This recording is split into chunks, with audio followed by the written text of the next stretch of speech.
talking about bringing one of your characters to live action TV, Spider-Man, so if you could just continue. Um, the Spider-Man TV series I was very unhappy with because very often people will take a novel, let's say, and bring it to the screen. They do a movie adaptation, and they will leave out the one element, the one quality that made the novel a bestseller. Or they do that with television. With Spider-Man, I felt that the people who did the live action series left out the very elements that made the comic book popular. They left out the humor, they left out the human interest and playing up the personality and characterizations and personal problems. On a technical level, I think they did a good job. I mean, the scenes of him climbing on the walls, in those days, they didn't have the wherewithal that they have today, and they did a very good job of that. But to me, it was just a one-dimensional show. So I was disappointed in it, and it didn't do well. It didn't last very long. But there was, you mentioned another thing, the television, and what was the third thing? The syndicated newspaper. Oh, the syndicated newspaper strip, right. That is one of the longest running adventure strips. I think I started it in '77, and there was a time it had 500 newspapers, which was tremendous for it. See, adventure strips never do well. The papers don't even like running them. They love humor strips, things that a reader can read in 1 second and go on to the next one. They feel that the attention span of the newspaper reader in a comic book page is not very great. But we've been lucky. In fact, it's funny. At the same time that Spider-Man appeared in the paper, Superman was in the paper. He also, a new strip started, and Star Wars. I'm sorry, either Star Wars or Star Trek. I can't remember, but they're both very, very famous. After a couple of years, both either Star Trek or Star Wars and the Superman strip were no longer in the papers, and Spider-Man just seems to go on forever. So that's very gratifying. What do you think it is about that character that just endures over time?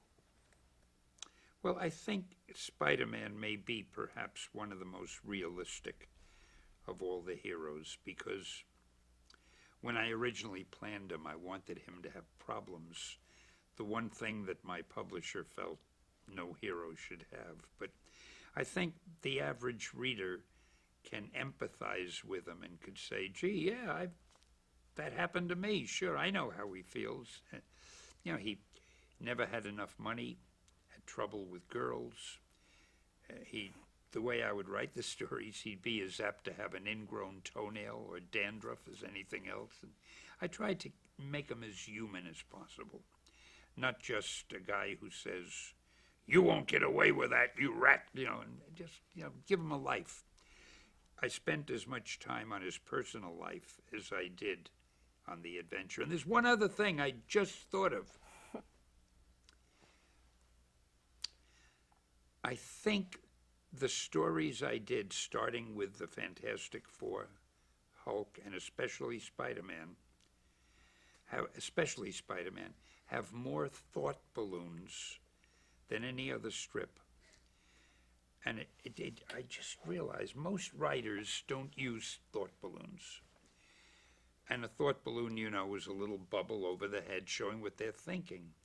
Now, by using thought balloons, I think it helps the reader to get to know the character. Because when you know what somebody is thinking, you understand them better. So when I was writing Spider-Man, even if I had him chasing a villain, while he was chasing the villain, I might have a thought balloon over his head saying, I really shouldn't be doing this because Aunt May is ill at home and I know she needs her medicine. And so I tried to throw another dimension into the adventure, not just take that, you rat, and that's the story, you know. That's it. You mentioned that you weren't happy with the Spider-Man, the live action, but with the Incredible Hulk, that was a different story. You were The Hulk television show I thought was wonderful. It was created and done by Kenneth Johnson, who I think did a brilliant job, and I got quite friendly with him in the course of it. He was so smart. He took a character which, in live-action television, might have been unbearably foolish-looking, with nonsensical stories, and he made it as palatable for grown-ups as for kids, maybe more so. Because what he did, if you remember that series, it was an hour show, and in the course of the hour, you only actually saw the Hulk for, I don't know, 5 or 6 minutes, maybe not that much. The rest of the time, it was Bruce Banner, played by Bill Bixby as a very human, empathetic character that you cared about. So it was really an adult show about an interesting, complex hero with a lot of personal problems. As far as the Hulk goes, in the comic books, I had him talking because a panel without any dialogue balloons, and I couldn't give him thought balloons because he was too dumb, it can get a little uninteresting. When we started the television show, Ken said to me, you know, Stan, I don't think the Hulk should talk. The minute he said it, I knew he was right.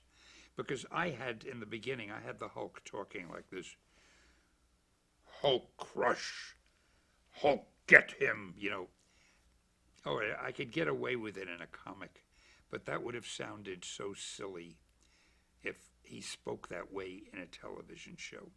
So by having him not talk at all, I think he made it more like a real monster and more frightening than that silly pigeon dialogue. And as I say, it was such a good show. Ken did everything right. When Banner turned into the Hulk, people who saw the show still remember there'd be a shot of his eyes would suddenly start changing color. Then you'd see the shirt starting to rip off his shoulder as the shoulder got bigger. For some reason, women have told me they love that shot. They, oh, we can't wait to see where the shirt rips and the shoulder gets bigger. And yeah, the Hulk was very successful. It lasted a while. I'll tell you a funny story about, I had a cameo in one of the, at least I think it's funny, it may bore the hell out of you. I had a cameo in one of the Hulk shows, and it was the one called The Trial of the Hulk, where he was in a court and there was a jury in the box. I was the foreman of the jury, sitting in the jury box. And in one scene, the Hulk gets angry, and he reaches down, and he lifts up the whole jury box with all 12 jurors. I mean, he only lifts it about 2 feet. And they jump out of the box in fear. Now, obviously, there's a hydraulic lift under that. I mean, Lou Ferrigno wasn't lifting it. However, I was in the jury box and having a great time with my little cameo, and then the Hulk started lifting it, and Bill said, "Cut!" And I said, "Okay, Stan, you get out of there." I said, "What did I do wrong?"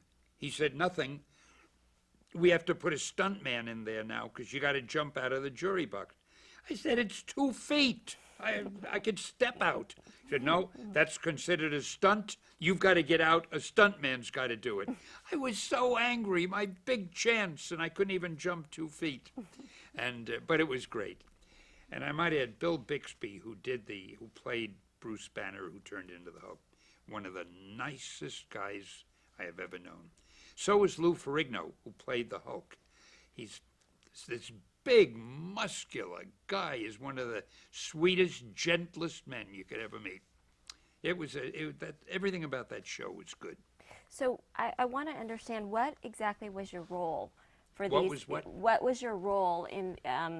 How did you contribute to these TV live action series? What Oh, did I you didn't do? contribute much to the show. I mean, I met with Ken, and we talked about it. I gave him my opinion. I agreed with virtually everything he said, because whatever he said made sense.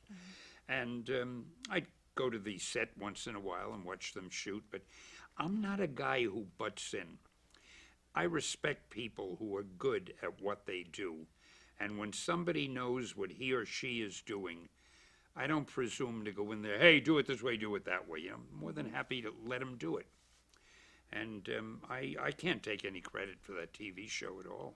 That was all Ken Johnson and all the guys working on it. I'm just going to go back just a little bit. You had asked me to remind you about National and the change. Oh, the in name change. Yes, yes. Yeah. After we did the Fantastic Four, and we did the Hulk and Spider-Man, and the X-Men, and Daredevil, and Iron Man, and the Avengers, and all the others, I began to realize we have a whole new audience. As I may have mentioned, we were getting tons of fan mail, and we were getting write-ups in newspapers and magazines, and people were asking me to do interviews on the radio and so forth. And I said to Martin, you know, we got to, at that time we were calling the company Atlas. I said, we got to get a new name. These aren't the same things we were doing before. And Martin and I came up with the name Marvel because that had been the name of the first comic book he had ever done. And I thought it was a great word. Because remember I told you, I love advertising. And there's so much you could do with the word Marvel. I used expressions like, when I write editorials in the book, I'd say, and remember, gang, make mine Marvel, or welcome to the Marvel age of comics, or Marvel moves on. I mean, it's the kind of name you can do a lot with, and you can get an image of yourself for the readers. Marvel, you know. Well, DC, which at the time called themselves National Comics, for some reason, I don't know what the reason was, they decided to change their name. Now, we called ourselves Marvel. They hired a name expert, or whatever you call a name expert, and they paid him a large sum of money to come up with a name for him. So I will repeat, we called ourselves Marvel, and they came up with DC? What the hell can you do with DC? You know, welcome to DC Comics. I couldn't understand it. But anyway, that was one of the reasons that Marvel did so well in those days, because our competition just wasn't working on all cylinders somehow. Can you talk a little bit about that competition with DC? I don't like to say too much. They're all friends of mine, and they're great guys. But there was a period there when I just felt they didn't know what they were doing. One funny thing, because we were very small. I'll tell you a few anecdotes. Okay. We were very small, and DC was the big company. They were owned by Warner Brothers, and we didn't have much behind us.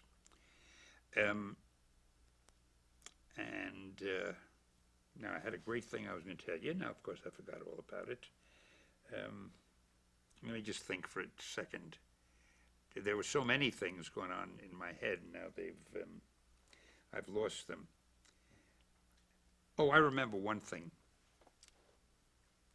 They started trying to figure out why our books were outselling theirs. Because after a while, we began to sell more than they were. And I have friends in D.C., as I told you, and occasionally some of them would tell me what went on at the D.C. meetings. And one thing stuck in my mind, I'll never forget it. At one of the D.C. meetings, they said, you know, one of the guys said, I've noticed Stan is using a lot of red on his covers. So for the next month or two, a lot of their covers came out with a lot of red in them. Didn't make any difference. And things like that. And it never seemed to occur to them that we were doing stories of characters that we were giving personality to, and we were giving them backstories. And they were just having heroes running around fighting villains, you know? Never occurred to them. It was really a shame.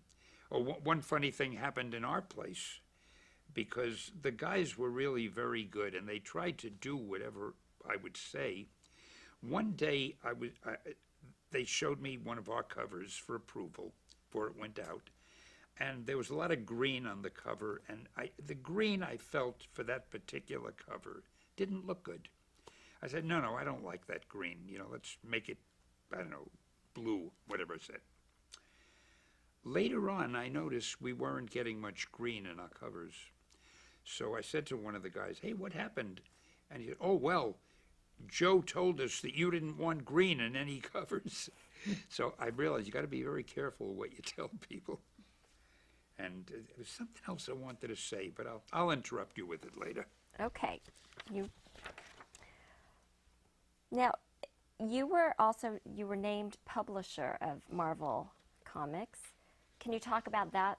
Talk about being a publisher and what duties that covers? Well, at one point, I don't remember when, maybe it was 1970 or around then, I was made publisher. To me, anything that has to do with business is dull, and this is really a business thing. Martin Goodman sold the company to a mini conglomerate, and they kept him on for a while, and then he left, and they needed a publisher, and they made me the publisher. But I'm not a businessman. I'm not going to say I couldn't be a great one if I wanted to be, but I've really no interest in working with figures and things like that. So I didn't enjoy, because I couldn't function as a real publisher. I think that later I even became the president, and then they would ask me for things like they want the people, the board of directors, whoever they were, they wanted me to come up with a 5-year plan, you know. Where will we be in 5 years, and how much budget do we need? I don't know what I'm going to do an hour from now, and I couldn't come up with 5-year plans. So the point I'm making, I kept the title publisher, although I gave up the title president. I said that isn't for me. But I didn't function as a real publisher, because a real publisher is still very involved in the business. And what I did when I became publisher, I pretty much stopped most of the writing I was doing, but I traveled around the country talking up Marvel Comics. I was like a pitch man. I was like the John J. McKenna Jr. of years ago, but instead of talking in classrooms, I was going to colleges and television shows and radio shows pitching Marvel, and I loved it. I loved it. I think I have been to more colleges and universities than probably anybody, because it was for a period of about 10 years, maybe more than 10 years. I never went to lecture at a school less than once a week, and I'm talking 52 weeks a year without exception, sometimes twice a week. And someday I'm going to write a book about lecturing, because if you have time, I'll tell you one crazy thing about that. A lot of the schools paid me to lecture, so you get a fee for the lecture. But you're really doing 3 lectures for the fee, because they pick you up at the airport in a van usually, and there's 6, 8 kids in the van. And it takes a half hour to an hour to drive to the school. Well, for that drive, they're asking you questions. You don't stop talking. Tell me, Mr. Lee, how did you create this? What do you think of that? What? And you're talking and talking and talking. Finally, you get to the school. You feel you've given a lecture. Okay, then you give your lecture. Now you finish the lecture. You want to go home. Mr. Lee, we've arranged to take you to dinner. We have a committee, and they paid a little money, and they want to be on dinner with you. So what the hell? You go to dinner with them. And at dinner, you don't have a chance to eat, because every time you're putting the fork to your mouth, Mr. Lee, what do you think of this? And did you read that? And how did you create that? And that's your 3rd lecture. No, I'm wrong, it's 4 lectures, because then when they drive you back to the airport, that's another one.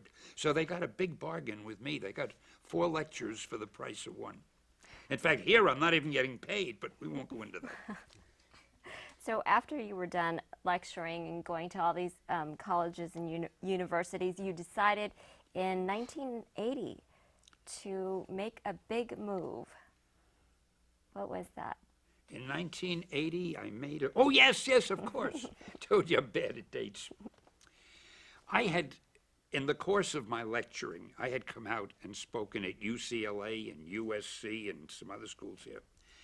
Every time I came out here, and don't forget, Backtrack to where you said UCLA. Backtrack where you said UCLA and USC. you notice I haven't moved. What should I do? Continue from you, as you were lecturing, you had come out to UCLA. So in the course of my lecture tours, I was here to UCLA, I don't know how many times, and USC and so forth. And the winters in New York are terrible. I love driving a convertible. And you can't have the top down more than 3 or 4 weekends in New York. And I'd come out here and I said, these people don't realize it. They're living in heaven. This is paradise.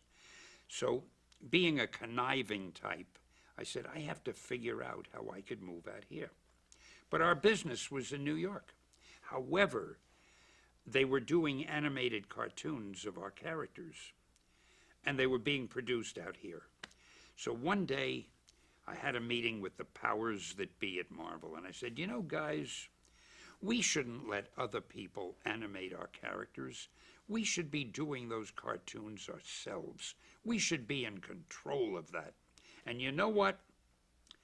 I am willing to uproot my family and myself and move out to the coast because it's something that should be done. They got all misty-eyed. You would do that for us, Stan? I said, yeah, I know it's going to be a sacrifice, but it's something, we should do it. And they thanked me, and they were so grateful. And they sent me out here, put me up in a great place, and I formed Marvel Productions, a studio out here. And I've lived here ever since and never looked back. And I hope that they never watch this tape. Well, by then, they'll have forgotten about it anyway. So what did it mean to be the creative head of Marvel Productions? Well, when I was the creative head of Marvel Productions, it depended what day it was. One day, I'd be intensely involved with everything. Wait a minute, you're doing that wrong. Do it that way. No, I want that drawing to be that way. I don't like the script, blah, blah, blah. Some other days, it didn't matter. I didn't even show up. They were doing what they did. I was doing other things. It wasn't really a full-time thing. I was sort of on my own. So I started getting interested in television and movies. And little by little, I weaned away from the animation part and started working, getting to know people in live-action television and live-action movies. And that's the way it was. And at that time, talks began on making of the Spider-Man, the feature film, which took a long time for it to come about. Can you just talk a little bit about that? Well, the Spider-Man feature film, people wanted to do that movie for years. There was a company called Cannon Films, and they produced a lot of low-budget, fast movies, some good, some not so good. They did the Charles Bronson series where he played a vigilante, I forget the name. It'll come to me. And the head of Cannon, Menahem Golan was his name, he got the rights to Marvel. And it was really a mistake because he didn't do big budget movies. But the people running Marvel at the time, they were sort of naive about the movie business, and they thought, hey, he's a producer, he wants to do the movie, that's great. And he never really got it done. He wasn't able to really get it done. But what he did was, he sold off, he pre-sold rights to the movie, like he sold the video rights to somebody. You know, when the movie is done, you can do the videos. He sold, I guess, the toy rights, all kind of rights.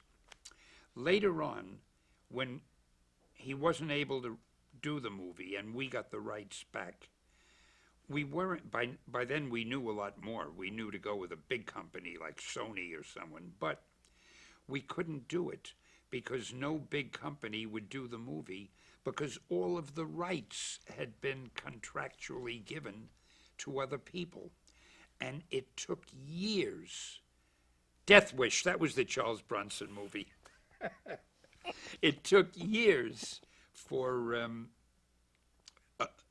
and a fortune in legal fees to straighten it all out so that finally one day Sony, Columbia Pictures, was able to get the rights and do the movie.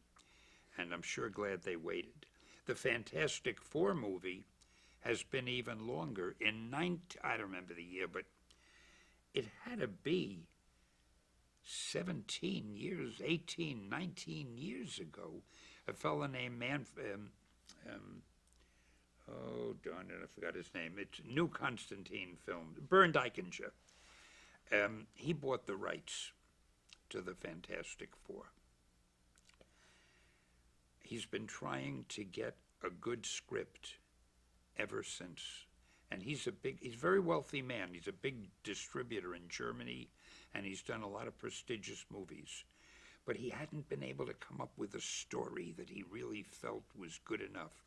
And just now, I understand, they finally have a script and they're working on it. But that's almost 20 years later, so sometimes things don't move too fast out here. What did you think when you first were approached with this, that it was going to become a feature film? What did you think about that? Which one? Spider-Man. Oh, I was delighted. The first time I thought it was going to become a feature film. Well, I didn't pay much attention to Canon. I had a feeling they'll never do it. But then Jim Cameron, you know, the guy who did Titanic and The Terminator, he wanted to do it. And I had gotten to know Jim, and I'm a big fan of his. He's a genius. And I thought, oh man, what a movie he will do. I even have hanging in my house a poster he had done that he intended to use for the movie of Spider-Man crawling up a building toward the reader. And he did a 56-page treatment of what the movie would be. It was great. It was totally different from what the movie turned out to be, but in its own way, it was great. But what happened was, from the time he wanted to do it to the time that we were able to get all the rights back from all those other companies, he lost interest. He got involved in Titanic or whatever, so he ended up not doing it. And I felt terrible. But we were very lucky because we got Sam Raimi, who had been a big fan of Spider-Man and who's a wonderful director. And I don't know how anybody could have done a better movie than that first Spider-Man. It was magnificent. I don't care if the whole world disagrees. I know it was magnificent. Okay. Okay, actually, can we just stop? Can we move on? And every parking space said, for blue card holders only. Are there any spaces for people that don't have a blue card? Not on the first floor. There are on the Second. I thought I went up to the second. Anyway, I finally parked in a blue card space. Roland. Okay, now in 1992, the animated series, The X-Men, debuts. How did that come about? Oh, I'm not even sure how it came about. I would guess that we pitched it to the network and they wanted to put it on the air. That's how all these things come about. And we were lucky. It was a very good job. It was written by, I still remember, Eric Lewald was the fellow who was in charge of the writing. And it's funny because I'm working with him now. I'm doing a show for Deke Animation that Eric is writing. But he did a good job, and it was the first time that one of our animated teams was so well received and the series was so successful. It was a big hit. And how were you involved? I wasn't that involved, except in the beginning, I had a number of meetings with Eric when we decided how the show should be done. Had an argument or two with him, but we finally settled them. And again, once the team working on a show is doing well and knows what they're doing, I don't get involved. And mainly because I don't have the time. I'm always working on so many other things. And it's not something that you want to be involved with? Well, if I had nothing else to do, I guess I'd want to be involved with. But it's a funny thing. All my life, time has been the most important thing. I always had more work to do than I had time to do. And I love doing a lot of things because that way you don't get bored. Right now I have about 20 projects I'm working on. And I love it because no matter what happens, even if you're disappointed in one, if it doesn't work out, you don't feel like cutting your throat because it's just 1 out of 20 and you go on to the others. So it's not a case of not wanting to be involved in any show. But if I'm not needed, why would I want to force myself in there? There are many other areas where I am needed, and I stay in those areas. Stanley Media was formed actually in 1997. Carl Icahn takes control over Marvel. Can you talk about that? Well, at one point, Marvel went into bankruptcy. And it's a long story, but... So why don't you start with the question again? Yeah. Okay. In 1997, Carl Icahn takes over Marvel. Talk about that. Well, Carl Icahn only took Marvel over for a very brief time. It was really taken over after a while by a company called Toy Biz, which had a relationship with us. And after the bankruptcy at Marvel,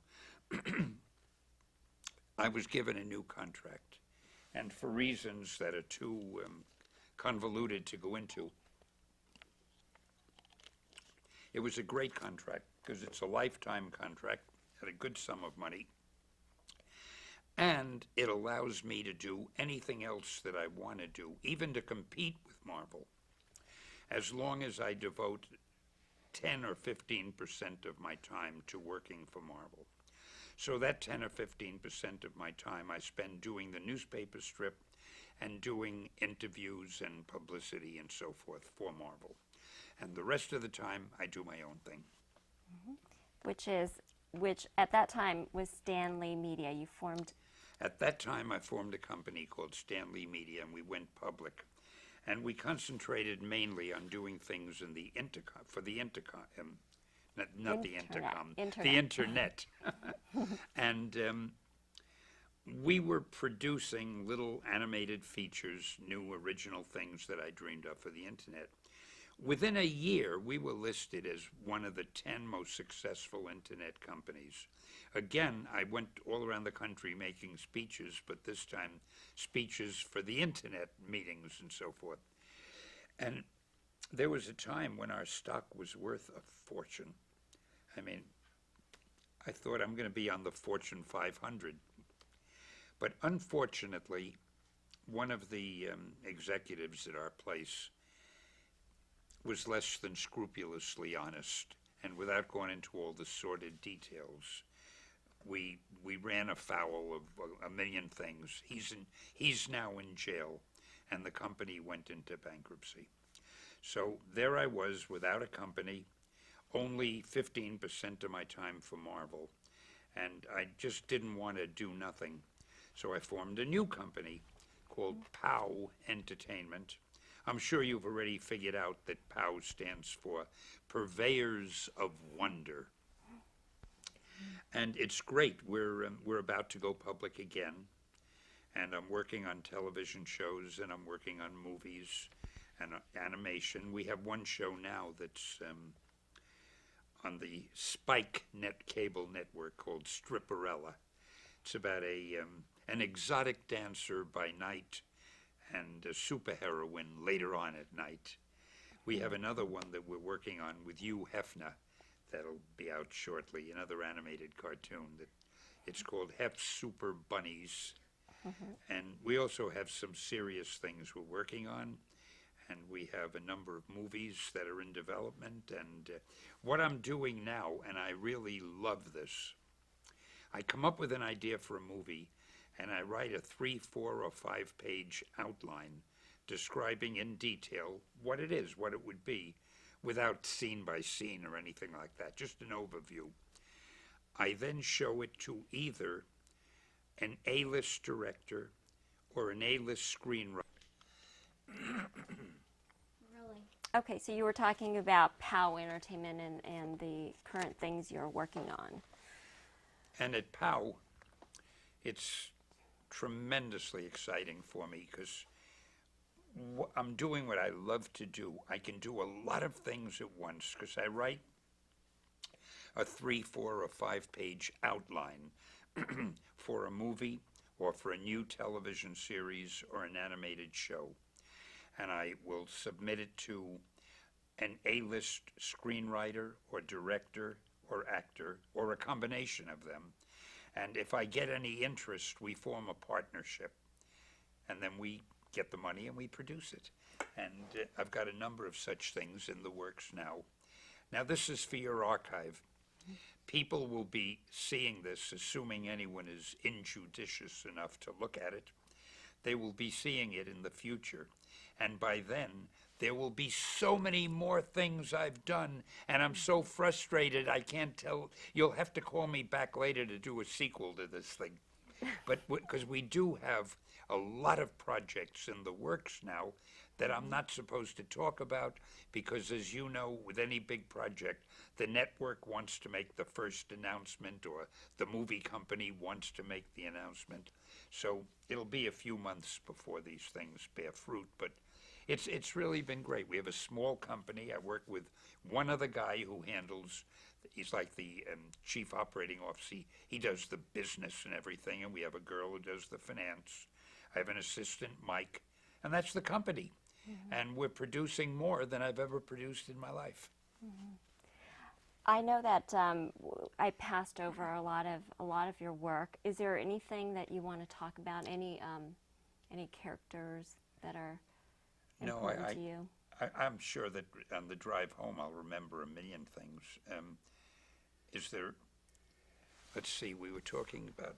We didn't really talk that much about X-Men and how that came. Oh, the X-Men, how I did that. All right, well, there's a funny story. You know, everything is a funny story. After I had done the Fantastic Four, the Hulk, Spider-Man, I think the X-Men came next. The X-Men and one other, I think Daredevil, they're about the same time. Anyway, I wanted to do another group of superheroes. But I was getting tired now of figuring out how they get their superpowers. I couldn't have everybody bitten by a radioactive spider or exposed to a gamma ray explosion. And I took the cowardly way out. I said to myself, why don't I just say they're mutants? They were born that way. We all know there are mutants in real life. There's a frog with 5 legs, things like that. So I won't have to think of new excuses. I'll get as many as I want, and yeah, he's a mutant, that's all. So, okay, I had the idea, and I made up some characters that I loved, and I went to my boss, Martin. He was still publishing at the time. So I have an idea for a book called The Mutants. I wanted to call it The Mutants. He said, it sounds like a good idea, Stan, but, you know, nobody's going to know what a mutant is. Our readers wouldn't understand. Get another name. Well, I felt he was wrong, but what the hell, he was the boss. So I went back, and I gave it some thought, and I thought, they have extra power. They were led by a guy named Professor Xavier. So I said, well, I'll call them the X-Men, even though one was a girl. And I went back to Martin. I said, hey, all right, how about this name, the X-Men? He said, yeah, that sounds fine. Use that. So as I walked out of his office, I thought to myself, if a reader isn't going to know what a mutant is, how is the reader going to know what an X-Man is? But I didn't want any trouble. I had my name, and I just let it go. But I often felt I don't understand the workings of the executive mind. Now we'll just move on to a little bit of some craft questions, and if you can just describe and I know you have actually gone through this a little bit, but the step-by-step process of creating and producing any animated television series. Well, the step-by-step process of creating or producing an animated series is probably not much different than a movie or a television show, but I'll stick to that. The idea. You have to know what you want to do. Once you get the idea, you've got to know who your characters are, and I think we've mentioned, you've got to get characters that the viewer is going to care about.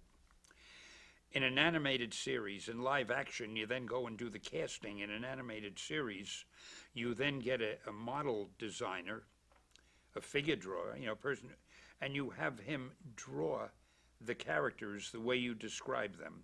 You never like the first batch, so you have them do it over and over, and you finally get them to look the way you want them to look. Then the next thing you need is stories. If it's going to be a series for television, the average series, the network, whether it's a cable network or ABC, NBC, CBS, they'll want to see at least 13 story ideas so they know this thing will hold for a while. It's not a one-shot idea. So you sit down and you do 13. The first 2, 3, or 4, you do them very detailed. The others just general ideas of what they'll be, of what the stories are. And I may have left something out, but I think that's about all there is. Of course, the main thing is the pitch. When you go to the network, you've got to sell it. And everybody does a pitch differently. Some people bring in volumes of papers and pictures and things. I bring in just a few pictures, and I talk. What I do is I write out 1 or 2 pages, and I read them to the person. But I don't just sit and read. I look at them quickly, and then you have to relate to the person you're talking to. And I try to describe it as dramatically and as humorously as possible. You've got to be a pitchman. You've got to hold that person's interest that you're trying to sell to.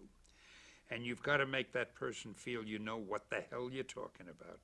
And you have to make that person feel you can deliver what you say you're going to deliver, that you understand the show, and that you're going to be able to really produce a good version of it. It's a funny thing, everything in life really comes down to salesmanship.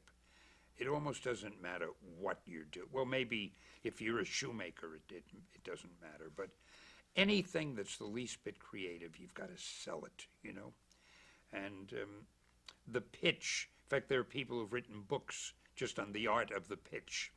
The pitch is important. But again, you get the concept first, you get the characters, you design the characters, you come up with individual story ideas, then you go and you pitch it. And again, I may be forgetting some things, but that's all I can think of at the moment. And an important aspect of animation is the personality of the characters. Mm-hmm. Can you talk a little bit about the voice talent and how important that is? Well, once the show is going, you've got to hire actors to do the voices. And that is incredibly important. It's as important as it is to cast a regular movie, because you've just got these little cartoon figures, and depending how the voice is, that brings them to life. A movie like Little Nemo, the voices were so important to make those characters work. It's funny, if this is going to be on file for years and years and years, maybe 300 years from now, nobody's going to know about Little Nemo, so that'll be meaningless, but I'm not going to worry about 300 years from now. And the voices are important. I've done a number of voices myself. I may have mentioned to you that on The Simpsons show, I did Stan Lee, and I was very good at that. How did you feel about playing Stan Lee on The Simpsons? Oh, I loved it. I'm a ham. Did I mention I wanted to be an actor? Yeah, well, that, years ago there was something called the WPA Federal Theater. It was established by President Franklin Roosevelt after the Depression, when actors couldn't get work. And it was just a government-sponsored thing to give them a chance to perform. It didn't pay anything hardly. So I was a part of the... You got to stop buying those little disposable cameras and get, one of the real ones. So you were talking about the WPA and about wanting ready? to be an actor. Yes, Yes. we're rolling. They had something years ago called the WPA Federal Theater, and it was fun. It was started by Franklin Delano Roosevelt after the Depression, and it was to give actors a chance to do their thing because you couldn't get any work. It was a depression. Didn't pay much, and I joined immediately, and Orson Welles was also a member. Excuse me, I love to tell that story because people think I acted with Welles. I didn't, but it sounds like I did. And I used to, when he was alive, I used to say, I'd love to think he's telling about it and saying, yes, Stan Lee was a member too. But at any rate, I did a few shows, and I loved it. But it didn't pay anything, and I was able to make more money writing, so I forgot about it. But I've always been a frustrated ham. I think that's why I love lecturing so much, because it's the closest you can come to act. You've got a captive, it's better than acting. You've got a captive audience. And so that's fun. But that was it. I always wanted to act, so doing these voiceovers is great. And you've been able to make cameo appearances in many of the films. Oh, yeah. For example, you have one coming up in this upcoming I've done Spider-Man. a number of cameos. I have one in the new Spider-Man, Spider-Man 2. Now, I'm going to tell you what I do, what I say, and you're not going to know what it means. And I'm not going to tell you what it means so that you'll go to see the movie, because we need every ticket we can sell. But I'm standing in the street, and I suddenly say, Spider-Man stole that kid's pizza. Now, that sounds like an unlikely thing to say about Spider-Man. And it's a funny thing, but Sam Raimi, the director, he said, it sounds funny for you to say that to yourself, Stan. There should be somebody next to you. So he called an extra. You stand next to Stan. And I said, Spider-Man stole that kid's pizza. He said, no, he doesn't look right next to you. You come and stand next to Stan. He tried that 3 or 4 or 5 times. He wasn't satisfied. Finally, there was a girl, real gorgeous girl. He called her over. And I said, Spider-Man stole that kid's pizza. He said, yeah, that's fine. And all I could think of is when it comes out on the screen, my big chance, nobody's going to look at me. They're going to be looking at that. Oh, I just remember, I did another cameo. They're doing a sequel. You know the movie The Princess Diaries? Mm-hmm. They're doing a sequel to it. And I have a line in The Princess Diaries. And I'm not going to tell you what it is because it's almost embarrassing.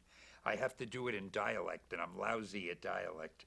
But you'll see me there. Don't you miss that movie. Well, see, you are an actor after all. Now, these are just one little line things, just for fun. So of all the characters that you've created, do you have a favorite? No, I really don't, because I love them all. When I was writing these stories, whichever one I was writing at the moment, that was my favorite. And I was that character when I was writing. You know, my wife would come by, who are you talking to, Stan? And I'd realize I'm saying the dialogue out loud, because it was the way I could get into the feeling of it and feel that the dialogue is accurate. So if I was a villain like Dr. Doom, I'd find myself saying, you won't get away with this, Reed Richards, while I'm writing it, you know, and I love Dr. Doom. And if I was doing Daredevil, I love Daredevil at that moment. I love them all. Where do you get your inspiration? Oh gosh, I have absolutely no idea.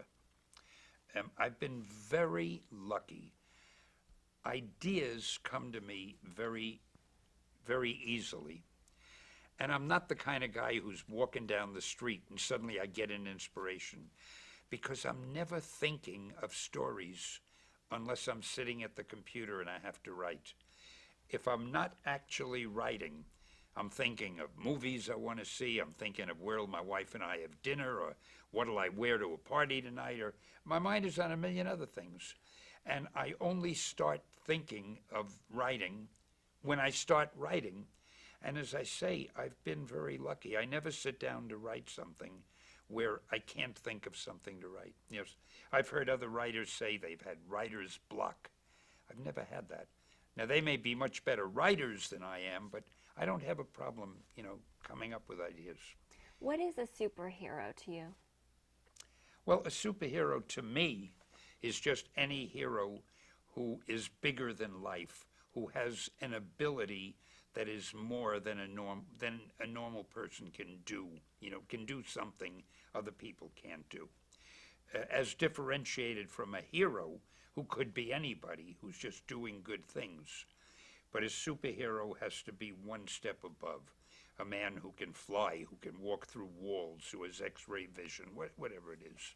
How has computer technology and other innovations affected animation?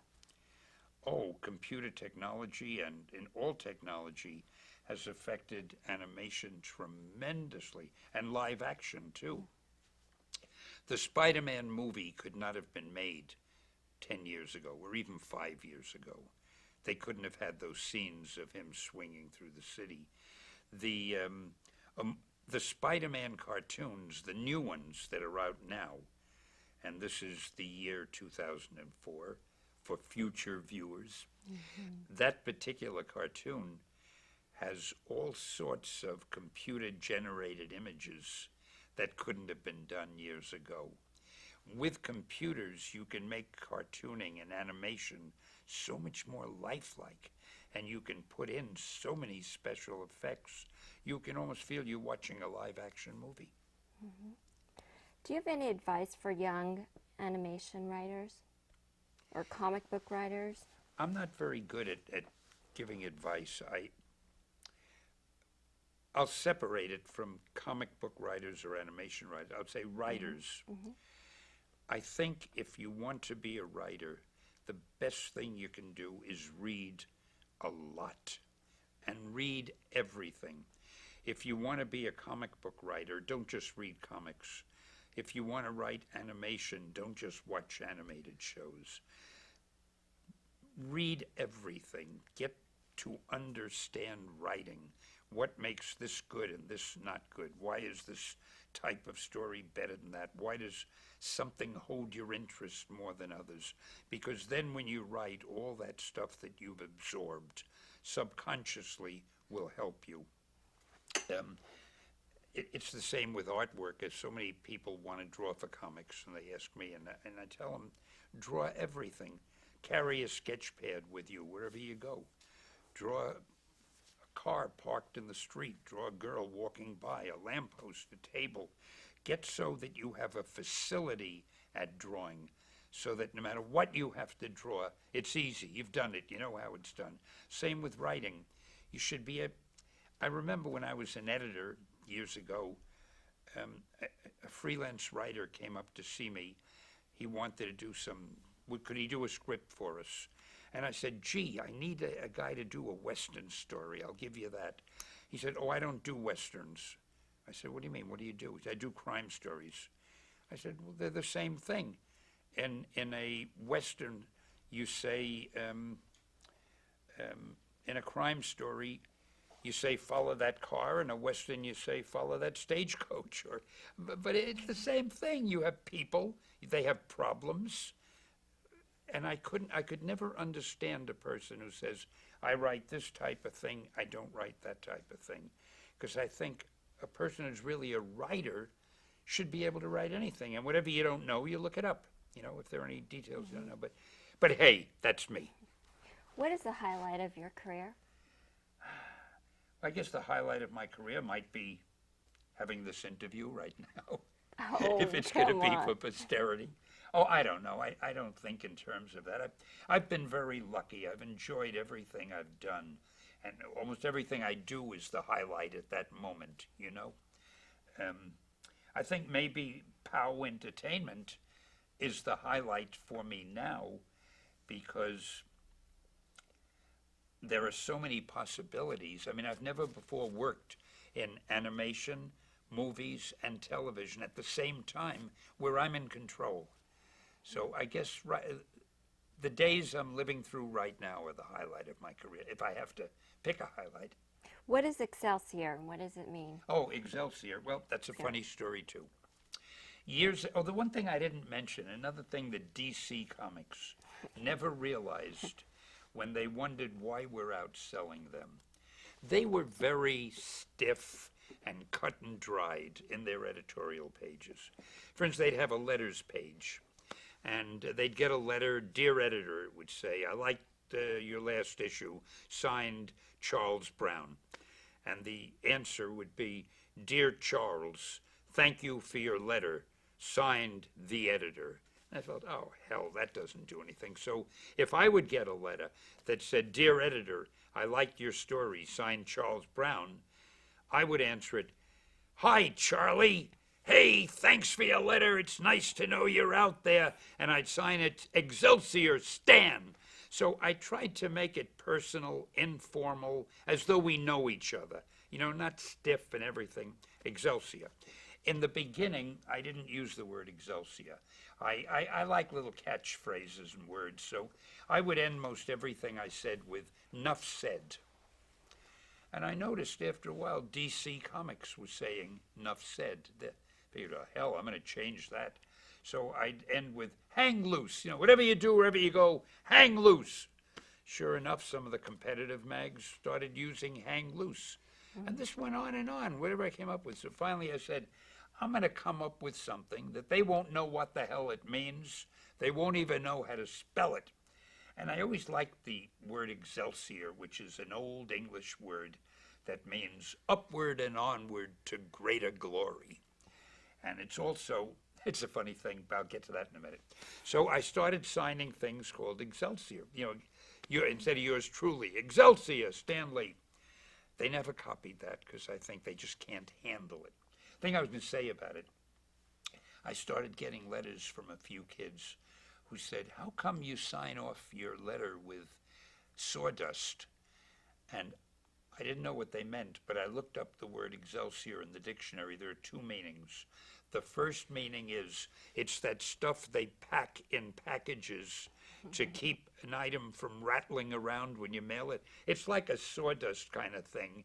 So these kids thought that's what I'm saying. But the second meaning is Old English, upward and onward to greater glory.